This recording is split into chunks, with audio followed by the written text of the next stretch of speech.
Assalamualaikum warahmatullahi wabarakatuh. Pada pertemuan kedua mata kuliah keamanan komputer ini, saya akan mempresentasikan review jurnal. Tepatnya ada dua jurnal yang saya akan presentasikan. Yang judul pertama itu adalah A Survey on a Design Methods for Secure Software Development, dan jurnal yang kedua adalah Security and Privacy Issues. Perkenalkan, nama saya Topas Mulyabadi, mata kuliah keamanan komputer kelas sesi 12 yang akan mempresentasikan pada review jurnal hari ini. Sebelum masuk ke review jurnal, saya akan mengkilas balik apa itu keamanan komputer. Keamanan komputer adalah suatu cabang teknologi di mana yang dikenal dengan nama keamanan informasi yang diterapkan kepada komputer.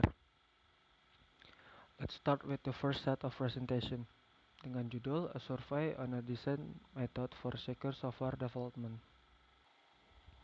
Masuk ke latar belakang masalah, perangkat lunak menyediakan layanan yang mungkin memiliki kerentanan ataupun risiko. Penyerang melakukan tindakan yang merusak keamanan sistem melalui ancaman dan menyebabkan kegagalan. Untuk menilai kerentanan keamanan itu, ada banyak konsep khusus keamanan yang ditentukan sebagai persyaratan selama siklus hidup pengembangan terkait perangkat lunak untuk memberikan yang kuat dan aman terhadap perangkat lunak tersebut. Pertama, dalam jurnal ini saya mensurvei sejumlah proses yang ada. Yang pertama ada siklus hidup dan metodologi yang dibutuhkan untuk mengembangkan keamanan perangkat lunak berdasarkan karya terbitan yang terkait. Ini dimulai dengan menghadirkan pengembangan perangkat lunak aman yang paling relevan. Rumusan masalah pada jurnal pertama ini adalah membandingkan fitur-fitur keamanan utama untuk setiap proses yang diusulkan sebagai pedoman yang akan membantu dalam memilih proses aman dan yang terbaik.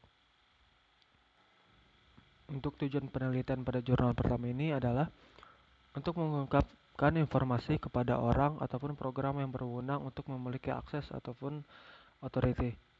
Yang kedua adalah memastikan bahwa sistem menjalankan fungsi yang dimaksudkan dengan cara yang tidak terganggu dan bebas dari yang disengaja ataupun manipulasi yang tidak sah dari sistem.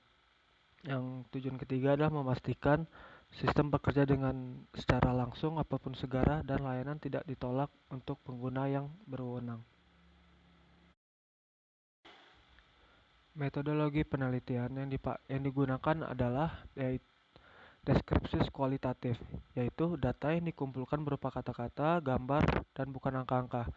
Walaupun kemudian terdapat data yang berupa angka-angka, maka akan dijelaskan atau dideskripsikan melalui kata-kata. Dengan demikian, laporan penelitian ini berisi kutipan-kutipan data untuk memberikan gambaran penyajian laporan yang berasal dari hasil penelitian, pengalaman, naskah wawancara, catatan lapangan, foto, ataupun dokumen-dokumen resmi lainnya.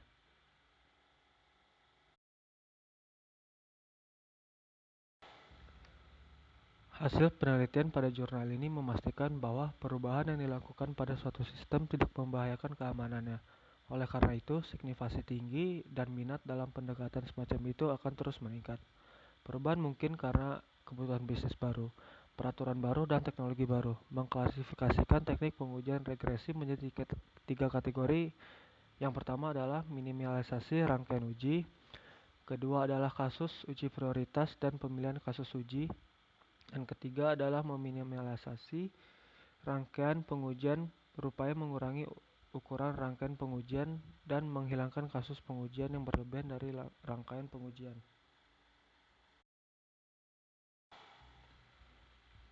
Prioritas kasus uji bertujuan untuk mengatur eksekusi kasus uji dalam rangkaian uji regresi berdasarkan kriteria. Pemilihan kasus uji berhubungan dengan masalah pemilihan subset kasus uji yang akan digunakan untuk menguji bahan yang diubah perangkat lunak.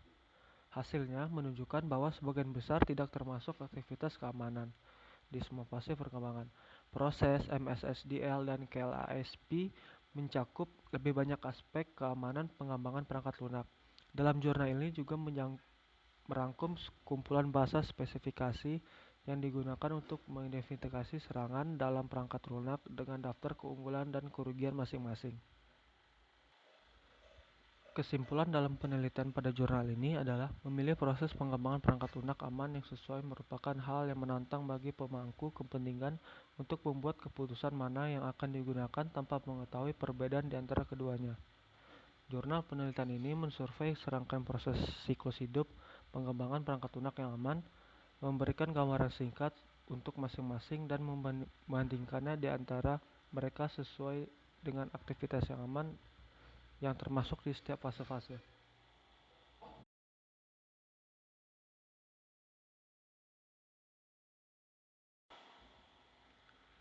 Kelebihan penelitian ini adalah yang pertama, penjelasan sangat detail dan kompleks. Kedua adalah dasar teori yang tepat karena sifatnya yang deskriptif. Jurnal penelitian ini juga memakai teknik dan teori yang sangat tepat. Untuk kelemahan penelitian jurnal ini adalah yang pertama adalah masih kurangnya contoh kasus dalam pengimplementasian untuk security software yang digunakan dalam kehidupan sehari-hari.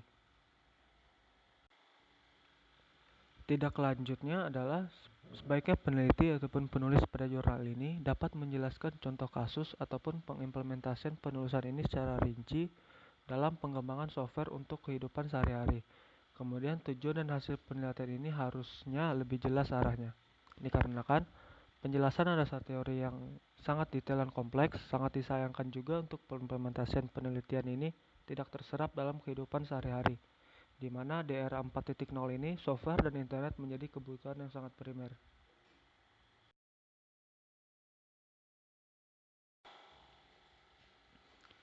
Selanjutnya, saya akan mempresentasikan judul jurnal yang kedua, yaitu Security and Privacy Issues atau Usable Security. Latar belakang masalah dengan jurnal judul kedua ini adalah dengan keamanan komputer. Kebocoran data merupakan kecolongan yang bersifat umum maupun teknis. Dikatakan seperti ini karena pada Maret 2016 ada sebuah kasus kebocoran data dikarenakan ada kekeliruan tentang legitimate authorization atau otorisasi yang sah keabsahannya, yang berujung kepada publikasi ribuan email pribadi ke publik. Kekeliruan ini berhasil oleh seseorang yang memiliki niat buruk yang memanfaatkan kekurangan dan kelemahan user maupun sistem. Untuk membuat keputusan atau melindungi terhadap serangan, membutuhkan pemahaman dari tim teknis yang terlibat, dan sebuah pemahaman tentang bagaimana user beroperasi dan kendala-kendala kemampuan yang tertanam di dalam kehidupan sehari-hari.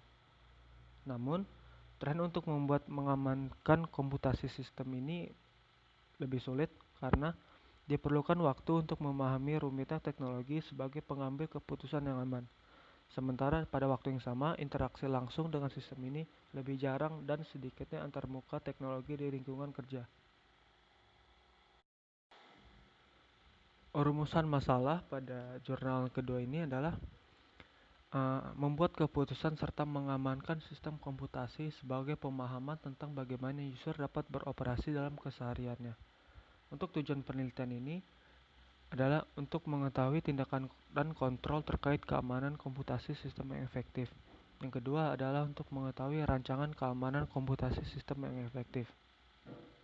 Untuk metodologi penelitiannya, jurnal ini memakai metodologi penelitian yang sama dengan jurnal 1 dalam presentasi sebelumnya, yaitu yang digunakan adalah bersifat deskriptif kualitatif. Untuk penjelasannya mungkin sudah dijelaskan terhadap presentasi pertama yang tadi.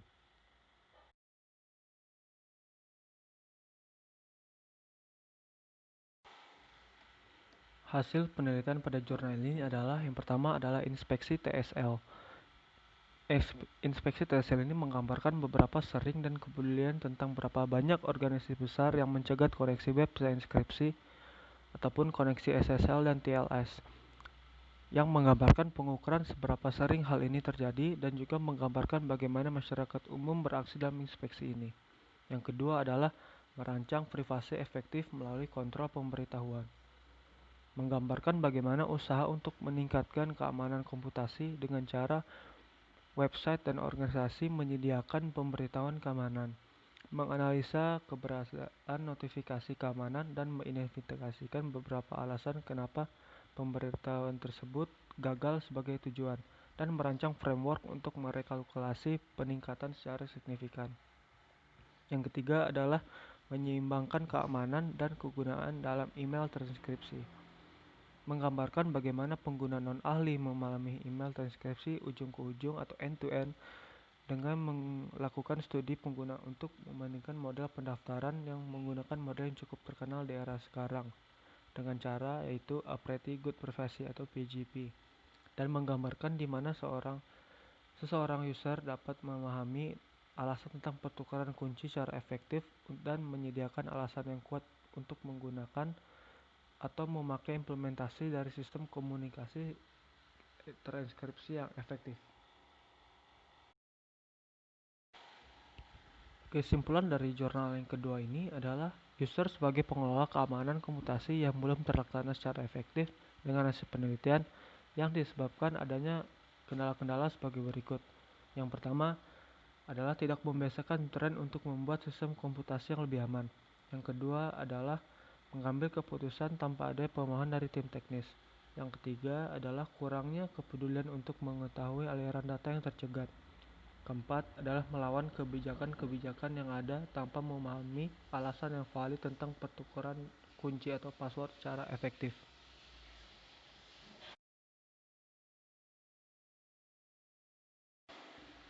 Kelebihan dan kelemahan pada jurnal kedua ini adalah, pertama, kelebihannya adalah penjelasan yang cukup detail dan mudah dipahami. Yang kedua adalah dasar teori yang tepat. Karena sifat yang deskriptif, jurnal penelitian ini memakai teknik dan teori yang sangat tepat. Untuk kelemahan pada jurnal kedua ini adalah masih kurangnya contoh analisis yang dilakukan oleh peneliti. Yang kedua adalah peneliti ataupun penulis tidak membahas faktor krusial terhadap sistem keamanan komputasi untuk user yang awam akan teknologi. Tindak lanjut dari jurnal yang kedua ini adalah sebaiknya peneliti atau penulis dapat menjelaskan poin dan pengimplementasian penulisan ini secara rinci, namun dapat dimengerti oleh semua golongan ataupun user friendly.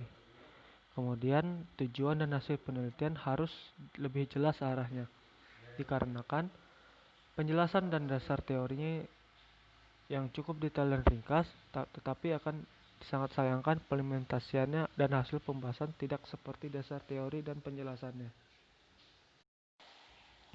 Berikut ini adalah source dari jurnal yang saya ambil. Untuk jurnal pertama ini adalah source-nya. Untuk jurnal kedua ini adalah source-nya. Terima kasih, mohon maaf apabila ada salah kata. Wassalamualaikum warahmatullahi wabarakatuh.